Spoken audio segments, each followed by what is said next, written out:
ಸ್ನೇಹಿತರೆ, ಚರಿತ್ರೆ ಮತ್ತೊಂದು ವಿಡಿಯೋಗೆ ನಿಮಗೆಲ್ಲ ಪ್ರೀತಿಯ ಸ್ವಾಗತ. ಅಖಂಡ ಭಾರತ ಒಂದು ಕಾಲ ಇತ್ತು. ಆಗ ಅಫ್ಘಾನಿಸ್ತಾನದಿಂದ ಹಿಡಿದು ಇಂಡೋನೇಷ್ಯಾದವರೆಗೂ ಭಾರತ ಭೂಮಿಯ ಅಖಂಡ ಸಾಮ್ರಾಜ್ಯವಿತ್ತು. ಒಮ್ಮೆ ಭೂಪಟವನ್ನು ತೆಗೆದು ನೋಡಿ, ಭಾರತದ ವೈಭವ ಎಲ್ಲಿಂದ ಎಲ್ಲಿವರೆಗೆ ಇತ್ತು ಅನ್ನೋದನ್ನ. ಹೀಗಿದ್ದ ಅಖಂಡ ಭಾರತ ಮುಂದೆ ತನ್ನ ಸಾಮ್ರಾಜ್ಯವನ್ನು ಕಳೆದುಕೊಳ್ಳುತ್ತಾ ಬರುತ್ತೆ. ಅದಕ್ಕೆ ಕಾರಣಗಳು ಹಲವಾರು. ಸ್ವತಂತ್ರ್ಯ ಬಂದ ಮೇಲೆ ಕೂಡ ಭಾರತ ಒಡೆದು ಚೂರಾಗಿದ್ದು ಬಿಟ್ಟರೆ ಭಾರತದ ಸಾಮ್ರಾಜ್ಯ ವಿಸ್ತರಣೆ ಆಗಲೇ ಇಲ್ಲ. ಭಾರತದ ಜೊತೆಗೆ ಇದ್ದ ಪಾಕಿಸ್ತಾನ ತನ್ನದೇ ದೇಶ ಮಾಡಿಕೊಳ್ತು. ಇತ್ತ ಬಾಂಗ್ಲಾದೇಶ ಅನ್ನುವ ದೇಶ ಕೂಡ ಹುಟ್ಟಿಕೊಳ್ತು. ಹೀಗೆ ಅಲ್ಪಮಟ್ಟಿಗೆ ಇದ್ದ ಅಖಂಡ ಭಾರತ ಕೂಡ ಒಡೆದು ಚೂರಾಯಿತು. ಪಾಕಿಸ್ತಾನ ಭಾರತದಿಂದ ಬೇರ್ಪಟ್ಟ ವಿಷಯ ತುಂಬ ಜನಕ್ಕೆ ಗೊತ್ತಿದೆ. ಆದರೆ ಭೂತಾನ್ ಕೂಡ ಭಾರತಕ್ಕೆ ಸೇರಬೇಕಿದ್ದ ದೇಶ ಅನ್ನೋದು ತುಂಬ ಜನಕ್ಕೆ ಗೊತ್ತಿಲ್ಲ. ಎಲ್ಲ ಅಂದುಕೊಂಡಂತೆ ಆಗಿದ್ದಿದ್ರೆ ಭೂತಾನ್ ಭಾರತದೊಂದಿಗೆ ಇರಬೇಕಿತ್ತು. ಆದರೆ ಅಂದು ಭಾರತದ ಕೆಲವು ನಾಯಕರು ಮಾಡಿದ ತಪ್ಪಿನಿಂದಾಗಿ ಭೂತಾನ್ ಭಾರತದೊಂದಿಗೆ ವಿಲೀನವಾಗದೆ ಹೊಸ ದೇಶವಾಗಿ ಹೊರಹೊಮ್ಮಿತ್ತು.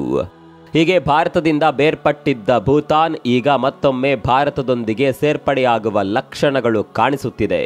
ಯಾವ ರೀತಿ ಸಿಕ್ಕಿಂ ಭಾರತದೊಂದಿಗೆ ಸೇರ್ಪಡೆಯಾಗಿತ್ತೋ ಅದೇ ರೀತಿ ಭೂತಾನ್ ಕೂಡ ಭಾರತದ ಭಾಗವಾಗುವ ಸಾಧ್ಯತೆ ದಟ್ಟವಾಗುತ್ತಿದೆ. ಇಂಟ್ರೆಸ್ಟಿಂಗ್ ಸಂಗತಿ ಏನು ಗೊತ್ತಾ? ಕಳೆದ 2 ತಿಂಗಳ ಅವಧಿಯಲ್ಲೇ ಭೂತಾನ್ನ ರಾಜ 10ಕ್ಕೂ ಹೆಚ್ಚು ಸಲ ಭಾರತಕ್ಕೆ ಬಂದು ಹೋಗಿದ್ದಾರೆ. ಇದು ದೊಡ್ಡದೊಂದು ಮುನ್ಸೂಚನೆಯನ್ನೇ ನೀಡಿದೆ. ಅಷ್ಟಕ್ಕೂ ಭೂತಾನ್ ಭಾರತದೊಂದಿಗೆ ಸೇರ್ಪಡೆಯಾಗೋದು ಹೇಗೆ? ಒಂದು ಕಾಲದಲ್ಲಿ ಭಾರತಕ್ಕೆ ಸೇರ್ಪಡೆಯಾಗಬೇಕಿದ್ದ ಭೂತಾನ್ ಭಾರತದಿಂದ ಪ್ರತ್ಯೇಕವಾಗಿದ್ದು ಯಾಕೆ? ಈಗ ಮತ್ತೊಮ್ಮೆ ಭಾರತದ ಬಳಿ ಬರಲು ಕಾರಣವೇನು? ಎಲ್ಲವನ್ನ ಡೀಟೇಲ್ ಆಗಿ ತೋರಿಸ್ತೀವಿ ನೋಡಿ.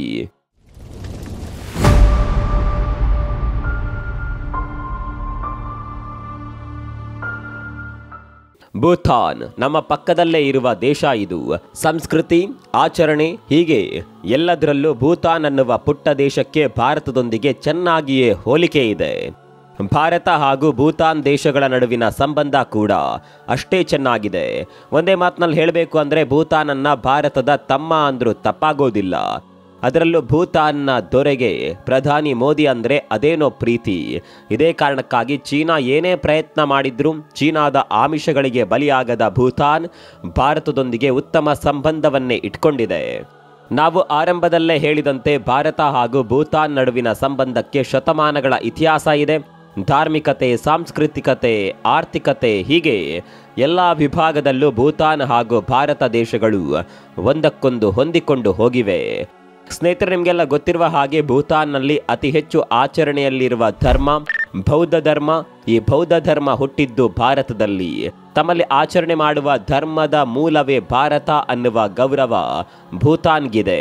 ಭೂತಾನ್ಗೆ ಯಾವಾಗೆಲ್ಲ ಸಹಾಯ ಸಹಕಾರ ಬೇಕಿತ್ತೋ ಆ ಸಂದರ್ಭದಲ್ಲೆಲ್ಲ ಭೂತಾನ್ಗೆ ಭಾರತ ಸಹಾಯ ಮಾಡಿದೆ. ಭೂತಾನ್ ಭಾರತದ ಯಾವ ಭಾಗದಲ್ಲಿದೆ ಅನ್ನೋದನ್ನ ಒಮ್ಮೆ ನೀವು ಗಮನಿಸಿಕೊಳ್ಳಿ. ಈಶಾನ್ಯ ಭಾರತಕ್ಕೆ ಅಂಟಿಕೊಂಡಿರುವ ದೇಶ. ಚೀನಾದ ಜೊತೆ ಕೂಡ ಇದು ಗಡಿ ಹಂಚಿಕೊಂಡಿದೆ. ಈ ದೇಶ ಭಾರತದ ಒಂದು ರಾಜ್ಯದಷ್ಟು ಕೂಡ ದೊಡ್ಡದಿಲ್ಲ. ಸ್ನೇಹಿತರೆ, ಇಲ್ಲಿ ಭೂತಾನ್ ದೇಶದ ಇತಿಹಾಸದ ಬಗ್ಗೆ ನಿಮಗೆ ಗೊತ್ತಿರಲೇಬೇಕು. ಭೂತಾನ್ನಲ್ಲಿ ಈಗಲೂ ಕೂಡ ರಾಜಪ್ರಭುತ್ವ ಜಾರಿಯಲ್ಲಿದೆ. ಹಿಂದೆಯೂ ಕೂಡ ಭೂತಾನ್ನಲ್ಲಿ ರಾಜರ ಆಳ್ವಿಕೆ ಇತ್ತು.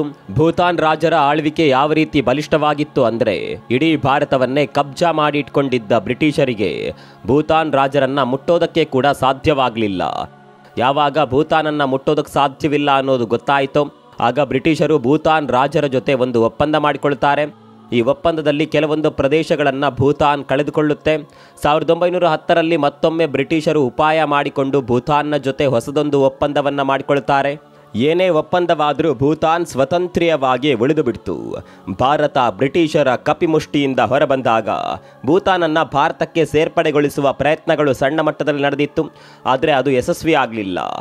ನಮ್ಮ ನಾಯಕರು ಅಂದಿನ ಕಾಲದಲ್ಲಿ ಭೂತಾನನ್ನು ಸೀರಿಯಸ್ ಆಗಿ ತೆಗೆದುಕೊಂಡಿರಲಿಲ್ಲ. ಹೀಗಾಗಿ 1949ರಲ್ಲಿ ಭಾರತ ಹಾಗೂ ಭೂತಾನ್ ನಡುವೆ ಒಪ್ಪಂದವೊಂದು ಆಗುತ್ತೆ. ಈ ಒಪ್ಪಂದದಲ್ಲಿ ಭಾರತ ಭೂತಾನ್ನ ವಿದೇಶಾಂಗ ನೀತಿಯಲ್ಲಿ ಸಹಯೋಗ ಕೊಡುವ ಭರವಸೆಯನ್ನ ಕೊಟ್ಟಿತ್ತು. ಇದು ಭೂತಾನ್ ಹಾಗೂ ಭಾರತದ ನಡುವಿನ ಸಂಬಂಧದ ವಿಚಾರ. ಈ ಮಧ್ಯೆ ನಿಮಗೆ ಸಿಕ್ಕಿಂನ ವಿಚಾರ ಕೂಡ ಗೊತ್ತಿರಬೇಕು. ಈಗ ಭಾರತದ ಭಾಗವಾಗಿರುವ ಸಿಕ್ಕಿಂ ಒಂದು ಕಾಲದಲ್ಲಿ ಸ್ವತಂತ್ರ ಪ್ರದೇಶವಾಗಿತ್ತು. ಹೌದು, ಭಾರತ ಸ್ವತಂತ್ರಗೊಂಡಾಗ ಕೂಡ ಸಿಕ್ಕಿಂ ಸ್ವತಂತ್ರ ಪ್ರಾಂತ್ಯವಾಗಿಯೇ ಇತ್ತು.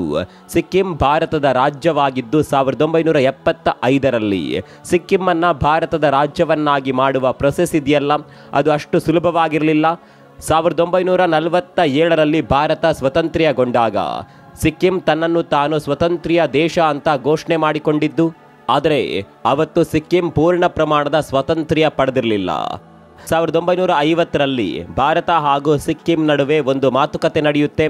ಆ ಮಾತುಕತೆಯಲ್ಲಿ ಭಾರತ ಸಿಕ್ಕಿಂಗೆ ರಕ್ಷಣೆ ಕೊಡುವ ಜವಾಬ್ದಾರಿಯನ್ನು ಹೊತ್ತುಕೊಳ್ಳುತ್ತೆ. ಸಿಕ್ಕಿಂ ರಕ್ಷಣೆಯನ್ನ ಭಾರತ ನೋಡಿಕೊಂಡ್ರೆ ಆಡಳಿತವನ್ನ ಅಲ್ಲಿನ ರಾಜಮನೆತನ ನೋಡಿಕೊಳ್ತಾ ಇತ್ತು. ಆದರೆ ಸಿಕ್ಕಿಂನ ಜನರಿಗೆ ಮಾತ್ರ ರಾಜರ ಆಳ್ವಿಕೆ ಸುತಾರಾಮ್ ಇಷ್ಟವಿರಲಿಲ್ಲ.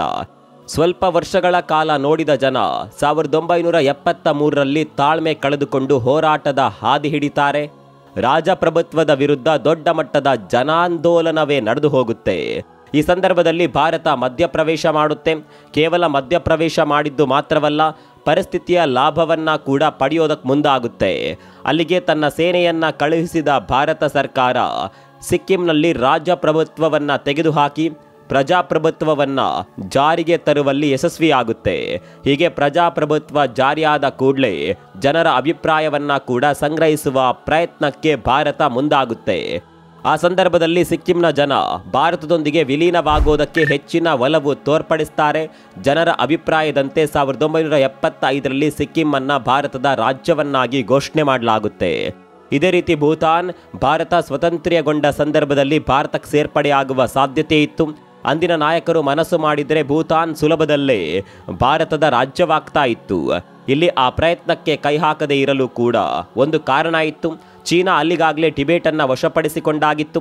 ಹೀಗಾಗಿ ಒಂದು ವೇಳೆ ಭೂತಾನನ್ನು ಭಾರತ ತನ್ನ ರಾಜ್ಯವನ್ನಾಗಿ ಮಾಡಿಕೊಂಡಿದೆ ಅನ್ನೋದು ಗೊತ್ತಾದರೆ ಚೀನಾದ ಕಣ್ಣು ಭೂತಾನ್ನ ಮೇಲೆ ಕೂಡ ಬೀಳುವ ಸಾಧ್ಯತೆ ಇತ್ತು. ಇದರಿಂದ ಭೂತಾನ್ನ ಜೊತೆ ಭಾರತಕ್ಕೆ ಕೂಡ ಅಪಾಯ ಎದುರಾಗುವ ಸಾಧ್ಯತೆ ಇತ್ತು. ಅಂದಿನ ಸಂದರ್ಭದಲ್ಲಿ ಭೂತಾನ್ ಒಂದು ಸ್ವತಂತ್ರ ಪ್ರದೇಶವಾಗಿರೋದೇ ಭಾರತಕ್ಕೆ ಒಳ್ಳೆದಿತ್ತು. ಹೀಗಾಗಿ ಭಾರತ ಸದ್ಯಕ್ಕೆ ಭೂತಾನನ್ನು ಭಾರತದೊಂದಿಗೆ ವಿಲೀನ ಮಾಡೋದು ಬೇಡ ಅನ್ನುವ ನಿರ್ಧಾರಕ್ಕೆ ಬರುತ್ತೆ. ಅದರ ಜೊತೆಗೆ ಭಾರತ ಯಾವತ್ತಿಗೂ ಕೂಡ ವಿಸ್ತರಣವಾದಕ್ಕೆ ಒತ್ತು ಕೊಟ್ಟ ದೇಶವೇ ಅಲ್ಲ. ಅಂದಿನ ಕಾಲದ ಭಾರತದ ನೀತಿ ಬೇರೆನೇ ಇತ್ತು. ನೆರೆಹೊರೆಯವರೊಂದಿಗೆ ಸಂಬಂಧ ಚೆನ್ನಾಗಿಟ್ಕೊಳ್ಳೋದು ಭಾರತದ ನೀತಿಯಾಗಿತ್ತು. ಹೀಗಾಗಿ ಭೂತಾನನ್ನು ಒಂದು ವೇಳೆ ನಮ್ಮ ಜೊತೆ ವಿಲೀನ ಮಾಡೋದಕ್ಕೆ ಹೊರಟ್ರೆ ಸಂಘರ್ಷ ಏರ್ಪಡುವ ಸಾಧ್ಯತೆ ಇದ್ದಿದ್ದರಿಂದ ಅಂದು ಭಾರತ ಈ ವಿಚಾರದಲ್ಲಿ ಮುಂದಿನ ಹೆಜ್ಜೆ ಇಡಲೇ ಇಲ್ಲ. ಇನ್ನು ಸಿಕ್ಕಿಂನ ರೀತಿ ಭೂತಾನ್ನ ಜನ ಯಾವತ್ತಿಗೂ ಕೂಡ ರಾಜಪ್ರಭುತ್ವದ ವಿರುದ್ಧ ಹೋರಾಟ ಮಾಡಿದವರಲ್ಲ. ಅವರು ರಾಜಪ್ರಭುತ್ವವನ್ನು ಒಪ್ಪಿಕೊಂಡು ಜೀವನ ಮಾಡಿದವರು. ಒಂದು ವೇಳೆ ಸಿಕ್ಕಿಂನ ರೀತಿ ರಾಜಪ್ರಭುತ್ವದ ವಿರುದ್ಧ ಜನಾಂದೋಲನ ನಡೀತಾ ಇದ್ದಿದ್ರೆ ಭಾರತ ಸುಲಭದಲ್ಲೇ ಸಿಕ್ಕಿಂ ರೀತಿಯೇ ಭೂತಾನನ್ನ ಕೂಡ ಭಾರತದ ರಾಜ್ಯವನ್ನಾಗಿ ಸೇರಿಸಿಕೊಳ್ತಾ ಇತ್ತು. ಆದರೆ ಇಂತಹ ಸಂದರ್ಭಗಳು ಸೃಷ್ಟಿಯಾಗಲೇ ಇಲ್ಲ. ಈಗ ಭಾರತ ಸ್ವಾತಂತ್ರ್ಯ ಪಡೆದು 75 ವರ್ಷಗಳು ಕಳೆದು ಹೋಗಿವೆ. ಈ ಸಂದರ್ಭದಲ್ಲಿ ಭಾರತಕ್ಕೆ ಮತ್ತೊಮ್ಮೆ ಅವಕಾಶ ಸೃಷ್ಟಿಯಾಗುವ ಸಾಧ್ಯತೆ ಇದೆ. ಕಳೆದೆರಡು ತಿಂಗಳಿನಿಂದ ಭೂತಾನ್ ಭಾರತಕ್ಕೆ ತುಂಬಾನೇ ಹತ್ತಿರವಾಗುತ್ತಿದೆ. ಭೂತಾನ್ನ ರಾಜ, ಭೂತಾನ್ನ ಪ್ರಧಾನಿ ಅಂತೂ ಭಾರತದಲ್ಲೇ ಹೆಚ್ಚು ಸಮಯವನ್ನ ಕಳೆಯುತ್ತಿದ್ದಾರೆ. ಒಂದು ಕಡೆಯಲ್ಲಿ ಚೀನಾ ಭೂತಾನನ್ನ ತನ್ನ ಜೊತೆ ಸೇರಿಸಿಕೊಳ್ಳಲು ಇನ್ನಿಲ್ಲದ ಪ್ರಯತ್ನಗಳನ್ನು ಮಾಡ್ತಾ ಇದೆ. ಮತ್ತೊಂದು ಕಡೆಯಲ್ಲಿ ಭೂತಾನ್ಗೆ ಭಾರತದ ಸಹಾಯವಿಲ್ಲದೆ ಇರ್ತಾ ಇದ್ದರೆ ಇಲ್ಲಿವರೆಗೆ ಚೀನಾ ಭೂತಾನ್ ಅನ್ನುವ ಪುಟ್ಟ ದೇಶವನ್ನ ಕಬ್ಜಾ ಮಾಡಿಕೊಳ್ತಾ ಇತ್ತು.